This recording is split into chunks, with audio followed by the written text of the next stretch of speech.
Olá, senhores. Bom dia, boa tarde ou boa noite, como já é de costume. Seja lá qual for o horário em que vocês estejam, espero que este vídeo os encontre bem e animados para o restante das aulas. As videoaulas estão distribuídas ao longo das 3 semanas, eu ainda vou colocar esta aula no ponto correto. Embora tenhamos 15 aulas, nós não teremos 15 aulas gravadas, mas teremos quase 10, então elas estarão distribuídas. Então, por isso a minha preocupação em não torná-las cansativas.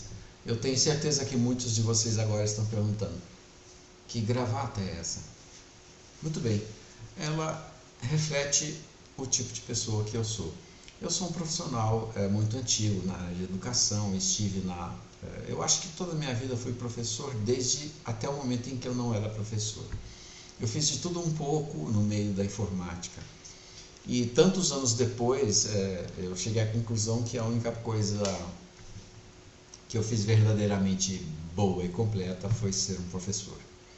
E eu estou, então, procurando, neste curso do Instituto Federal, dar o melhor de mim a todos vocês. Apesar de ser um professor que ousa aparecer em público de gravata, coisa que hoje é incrivelmente raro, eu acredito muito que a postura e a vestimenta fazem parte do processo de educação. Eu acho que todos aqueles que estão envolvidos com a educação deveriam se vestir bem, de forma que pudessem ser diferenciados entre os próprios alunos. Eu jamais, não critico quem o faça, mas eu jamais iria dar aula de short ou de croque. Eu jamais desrespeitaria os alunos dessa forma. Eu acredito nas estruturas hierárquicas e acredito que, embora a maior parte dos alunos não gostem de estruturas hierárquicas e não gostem de ser comandados, aparentemente eles não gostam. Eles gostam. Eles precisam de alguém que seja um exemplo, que dê a eles um norte. E isso não quer dizer que eu queira que eles usem gravatas e sejam, em alguns momentos, antipáticos ou antiquados como eu. Mas eu garanto que isso ajuda um pouco. Então, eu preciso dizer para vocês que, embora eu seja um professor que vez ou outra dá aulas de gravata, e não estou dando aulas de direito, já fui professor de direito, mas não foi uma boa experiência. Meu negócio são as exatas mesmo, matemática computacional, inteligência artificial, programação e essas coisas todas. Eu procuro estar sempre sintonizado, e uma coisa que eu não disse ainda, vocês vão me encontrar em quase todas as redes sociais. Eu estou no Facebook mais pelos grupos de interesse aos que pertenço e agradeço imensamente a existência do Facebook, porque eu não o uso para divulgar minha vida pessoal, eu uso para compartilhar ideias e conceitos de construções de coisas absurdamente complexas que alguns loucos ao longo do mundo estão fazendo. Então trocamos muitas ideias, trocamos informações. Eu faço parte de um grupo, por exemplo, que está construindo lá o R2, e aquele é um processo que envolve diversos tipos de conhecimentos, e muitas vezes nós compartilhamos esses conhecimentos no Facebook. Quem quiser saber quem eu sou no Facebook, eu estou lá como Leandro Modesto, que é o meu sobrenome. Não sei se eu sou modesto, mas o meu pai, isso para ele era um adjetivo. No Instagram eu estou como Leandro Bruscato. E em todas as outras redes eu estou numa variação entre Leandro Modesto ou Leandro Bruscato. Eu só não estou no LinkedIn, por motivos óbvios. Não, no LinkedIn eu estou, eu não estou no Tinder. No Tinder eu não estou, tá? No LinkedIn eu estou. Eu não gosto muito do LinkedIn, mas eu também estou lá. Mas no Tinder vocês não vão me encontrar. Muito bem, vamos então ao que eu reservei para vocês hoje. Chega de lero-lero, porque eu gosto de falar demais. Estamos então na nossa primeira imagem e nós vamos hoje falar sobre a história da comunicação. Eu vou procurar ser objetivo para que a aula não seja extensa, porque não há nada nesse mundo que seja tão antigo, tão importante, que tenha uma história tão rica quanto a própria comunicação. Os seres humanos são necessariamente comunicativos. A comunicação se expressa de milhares de formas e ela sempre existiu. Aliás, não é errado dizer que toda espécie viva, dentro do nosso conceito de inteligência, inteligente ou não, usa algum tipo de comunicação. A comunicação humana sofre um longo processo evolutivo, sofre hoje, sofreu ontem e sofrerá amanhã. Nós estamos aprimorando e melhorando as nossas formas de comunicação de diversas formas. Não foi só o avião que tornou o mundo menor. A comunicação pelos meios computacionais tornou o mundo um grão de areia. Eu falo com as minhas filhas que estudam nos Estados Unidos uma vez por semana, como se ela estivesse no quarto ao lado. Quando estou fora, eventualmente fora do país ou fora do meu estado, eu posso conversar com quem quer que esteja na minha casa ou na minha área de trabalho com muita facilidade. Isso tudo se deve aos processos tecnológicos, às ferramentas que criamos para melhor expressar a nossa comunicação. Em tudo é uma questão de processo evolutivo. Neste processo evolutivo, nós vamos encontrar as coisas como começaram lá atrás. Então, como eu disse anteriormente, tudo começou, na verdade isso é obscuro, tá? Muitos historiadores, tudo começou quando... Não. Na verdade, nós não sabemos quando isso começou exatamente, mas os primeiros registros datam lá de 15.000 anos antes de Cristo, quando já havia a prática da escrita. Mas, como eu disse em outras aulas, não era aquela escrita complexa, não era aquela comunicação bem formada, com início, meio e fim, como nós conhecemos hoje. Por isso, nós adotamos a expressão processo evolutivo. As pinturas nas cavernas eram uma forma de comunicação, antes de serem uma forma de arte. Hoje a definição de arte está muito ligada à capacidade do ser humano de se expressar.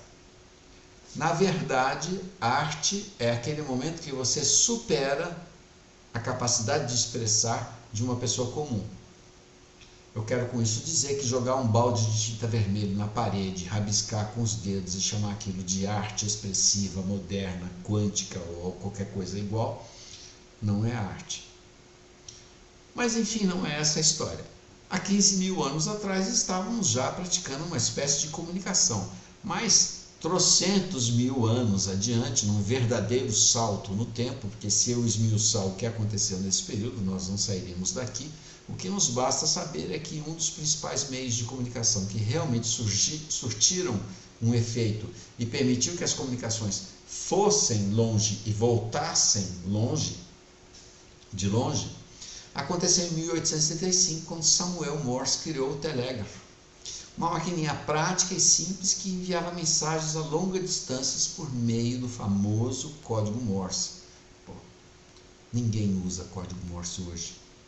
Com o advento da internet, das telecomunicações, dos mensageiros instantâneos e tudo mais, o código Morse ficou uma coisa folclórica. Houve uma época que muitos sabiam, mas hoje não conheço ninguém que saiba.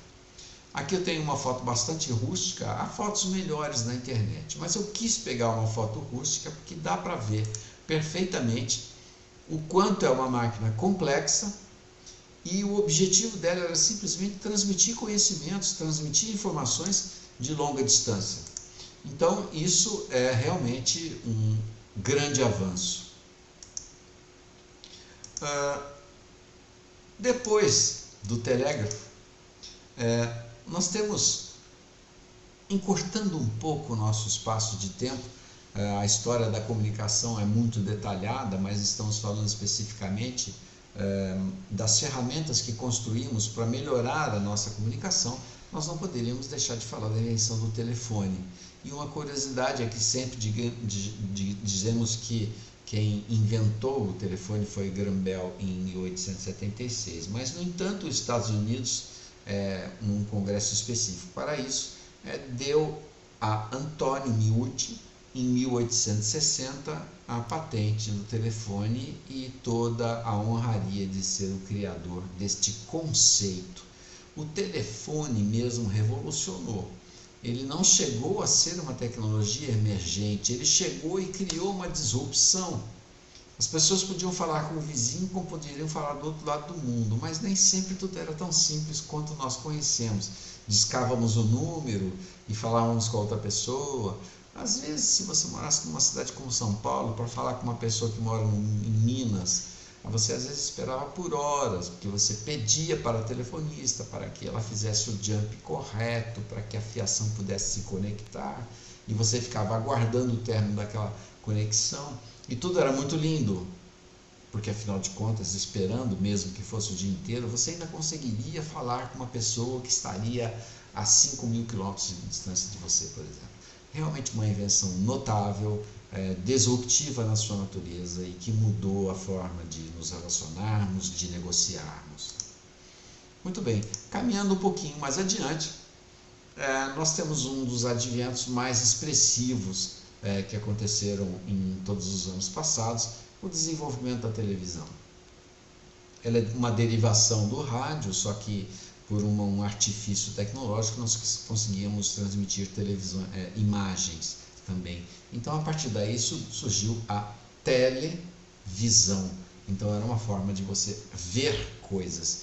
É uma típica comunicação linear, onde um indivíduo transmite e o receptor apenas recebe, mas o feedback não é imediato. Quando começou a surgir a possibilidade de um feedback, são unidades de medida de quantas pessoas estão assistindo determinado programa transmitido. E aí, então, o marketing entrou e se aproveitou disso, e a televisão se transformou num dos maiores veículos de comunicação e marketing da história, até antes da internet. Muito bem, as estações de TV, especialmente ditas e especializadas nisso, surgiram aí agora mesmo, há 100 anos, em 1920. Em 1920, as primeiras estações de TV começaram. Nós estamos falando de 100 anos. Professor, 100 anos é tempo demais. Bom, não pense pequeno, pense no tempo do universo. 100 anos não é nada. Muito bem, um pouquinho mais para frente, com alguns saltos rápidos, nós temos então os celulares. São os meios de comunicação mais utilizados no mundo para fazer ligações, armazenar dados, transmitir informações individuais em massa. Olha, eu acho que o celular devia mudar de nome, é computador portátil. Que por acaso nas horas vagas a gente usa como telefone. Na verdade, usar o celular como telefone mesmo, talvez a gente use muito menos do que todas as outras funcionalidades possíveis. Eu, por exemplo, sou um cara que já aposentou dinheiro de papel há muito tempo. Eu já aposentei a minha carteira há muito tempo. Hoje eu ando apenas com o meu celular. E eu não carrego nenhum tipo de papel comigo e nem dinheiro. Na verdade, eu nunca fui um homem de ter muito dinheiro, então isso não teve problema nenhum. Minha carteira sempre teve muito pouquinho dinheiro. Mas meus cartões de crédito ou débito estão todos no celular, então quando eu quero comprar alguma coisa, eu uso o celular. Se eu quero me identificar, eu uso o celular. Se eu quero plano de saúde, eu uso o celular. Se eu quero entrar no metrô, eu uso o celular. Se eu quero abastecer o carro, eu uso o celular. Se eu quero assistir um filme, eu uso o celular. Se eu quiser ouvir uma música, eu uso o celular. Se eu quiser falar com alguém que está distante, eu uso o celular.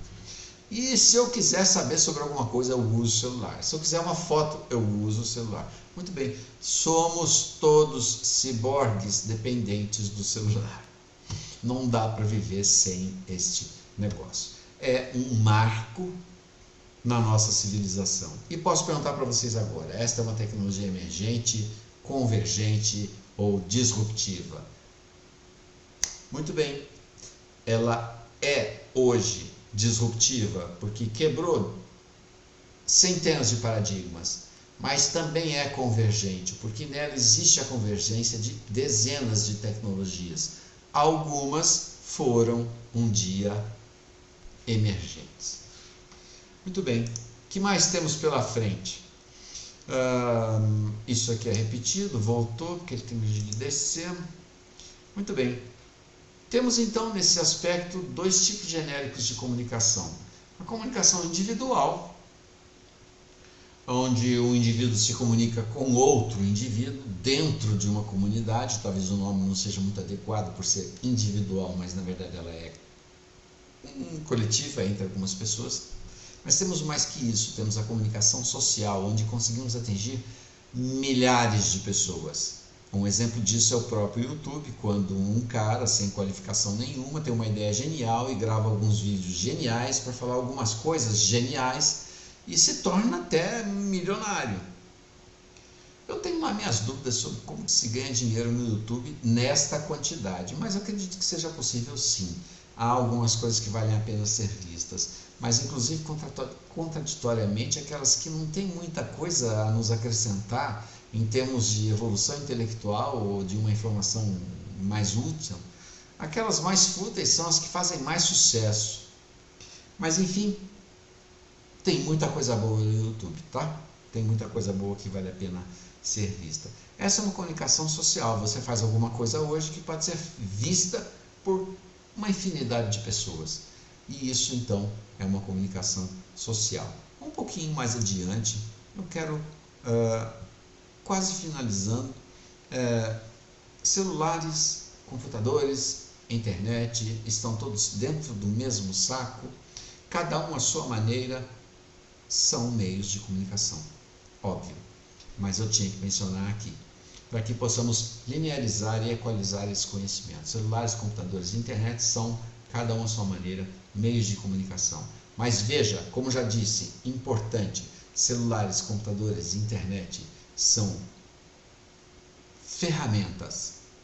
Nunca se deixem levar pelo fato de que celulares, computadores e internet são um fim em si mesmos, porque aí sim vamos nos tornar tão dependentes que, sim, celulares, computadores e internet, uma vez somados à inteligência artificial, tranquilamente vão nos tornar seres subjugados.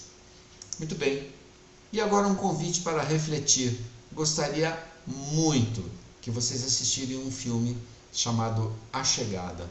É um convite para refletir.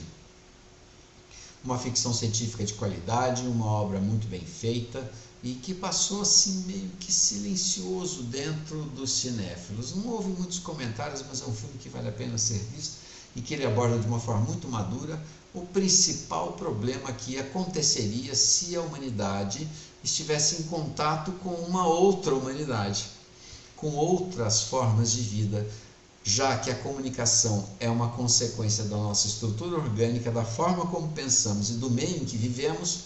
Como seria a comunicação de uma outra estrutura orgânica vindo de um outro ambiente, com outras intempéries, com outra estrutura biológica, se é que é biológica, ser ou não baseada em carbono? Como ela se comunicaria? E de que forma essa conjunção entre nós e eles poderia ser produtiva? Somente através de uma comunicação. E essa comunicação envolveria a árdua tarefa em traduzir o que eles têm para dizer e, pelo lado deles, traduzir o que nós temos para dizer. E isso fica bem claro nesse filme A Chegada. E esse filme, além de ser um bom entretenimento, é recomendado por mim, que sou um cinéfilo desgraçado. Ele nos faz refletir sobre uma outra questão. Veja, a forma como nos comunicamos, a linguagem que usamos, reflete diretamente na forma como pensamos? Sim, porque pensamos na linguagem que usamos. Por isso é dito que, quando você passa a falar inglês fluentemente, é o momento em que você passa a pensar em inglês. Então, você pensa na língua que você usa. Muito bem. A forma como pensamos pode definir o que somos, individual e coletivamente? Eu não vou responder isso. É óbvio que eu tenho a minha posição sobre isso. Mas se você pensou, refletiu sobre o que eu perguntei e assistiu o filme e percebeu a importância que a comunicação tem entre duas espécies igualmente inteligentes e poderosas, como conseguiriam se comunicar a partir do momento em que descobrem que estão vindo de pontos completamente diferentes do universo e que a sua própria estrutura orgânica é baseada em diferentes elementos químicos? Como se daria essa comunicação? E uma pergunta ainda mais delicada. Uma nação pode ser definida pela sua linguagem, pelas regras gramaticais, pela objetividade da linguagem. Ou seja, uma linguagem muito prolixa, onde se pode usar infinitas combinações de letras para dizer a mesma coisa, faz com que a nossa mente pense de uma forma diferente quando comparados a uma sociedade cuja linguagem é muito mais objetiva e com uma única palavra você pode determinar vários tipos de pensamento. Bom, deem uma pesquisa e procurem saber qual a linguagem predominante nos países mais desenvolvidos. A língua portuguesa tem a sua beleza, mas deem uma olhada nisso e considerem um fator a ser pensado. Ok? Muito bem, gente. Então, estamos aí com uma aula que foi até que relativamente longa, mas tudo bem. Dá para vocês suportarem. Mais uma vez eu digo, lá no final você vai encontrar um fórum sobre estas aulas ao longo da semana. Por favor, participe do fórum, porque ele é pontuado. E participe das questões, 3 ou 4 questões ao final de cada semana, apenas para dizer se está verdadeiro ou falso. Então, gente, por favor, façam, para que não tenhamos problema de nota no final. Vamos nos concentrar apenas com o que está sendo transmitido aqui, sem muitas regras acadêmicas, ok? Eu estou aqui de corpo aberto, não estou lendo nada, estamos aqui gesticulando e eu estou esperando que este vídeo seja agradável e visualmente bem composto para que vocês possam ter uma boa experiência em cada uma das aulas. Muito bem, mais uma vez eu digo que se as minhas contas não estiverem erradas, eu vejo vocês na aula 5. Valeu, gente, muito obrigado.